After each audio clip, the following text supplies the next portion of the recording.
আমি তো বাংলাদেশের অনেক জায়গায় জরিপ চালিয়েছি, আমরা দেখলাম যে সাধারণ ভোটাররা ভয় পাচ্ছে ভোট কেন্দ্রে যাওয়ার জন্য। তাদের সম্পর্কে আপনি কিছু বলবেন কিনা বা কোনো পরামর্শ আছে কিনা?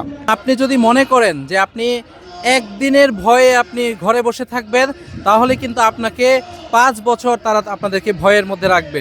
আর আপনি যদি একদিন সাহস করে ভোট কেন্দ্রে যান, তাহলে কিন্তু আপনি 5 বছর আপনার স্বপ্নে সেই বাংলাদেশটাকে আপনি পাবেন।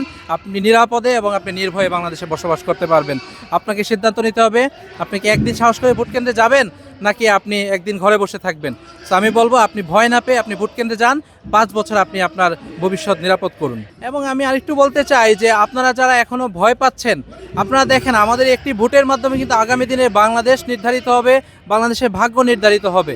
আগামী দিনে বাংলাদেশ কেমন হবে আমরা দেখেছি অতীতে। আমরা একটি ভোটের মাধ্যমে আমরা যে সরকার নির্বাচিত করি, সেই সরকার কিন্তু আবার পরবর্তীতে আমাদের উপর সেই জুলুম করে। তো আপনাদের ভয়ের কিছু নাই। আপনাদের একটি ভোটের মাধ্যমে যদি আপনারা এখন সেই জালিমকে পরাজিত না করেন, তাহলে কিন্তু ভোট কেন্দ্রে যদি না যান, তাহলে আপনাদেরকে কিন্তু সেই জালিম সরকার আপনাদের উপর অত্যাচার চালাবে, নির্যাতন চালাবে। এটাই আপনাদের সেই সুযোগ এনে দিচ্ছে যে আপনি একটি ভোট দেওয়ার মাধ্যমে আগামী দিনের বাংলাদেশের গতিপথ কোন দিকে হবে সেটা আপনারা নির্ধারণ করতে পারেন।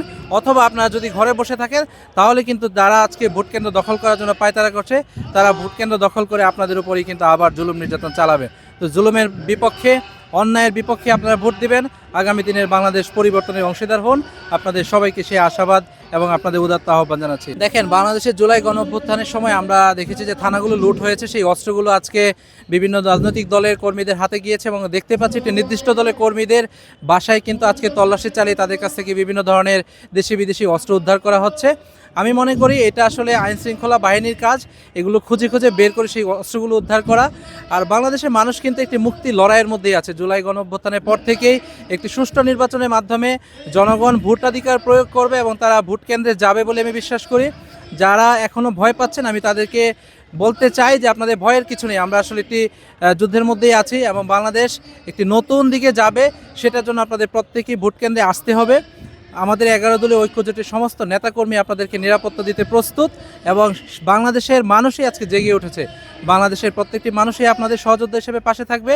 আপনারা একসাথে দলবদ্ধভাবে ভোট কেন্দ্রে যাবেন।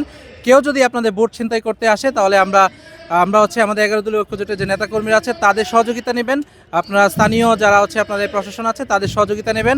আশা করি আপনারা যদি ওসমান হাদি ভাইয়ের সেই উত্তরসূরি হিসেবে আমরা নির্ভয়ে আমরা ভোট কেন্দ্রে যাব এবং আমরা আমাদের ভোটাধিকার প্রয়োগ করব এবং আমাদের ভোটেই ন্যায় এবং ইনসাফ ভিত্তিক বাংলাদেশ প্রতিষ্ঠা হবে বলেই আমরা মনে করি এবং বিশ্বাস করি।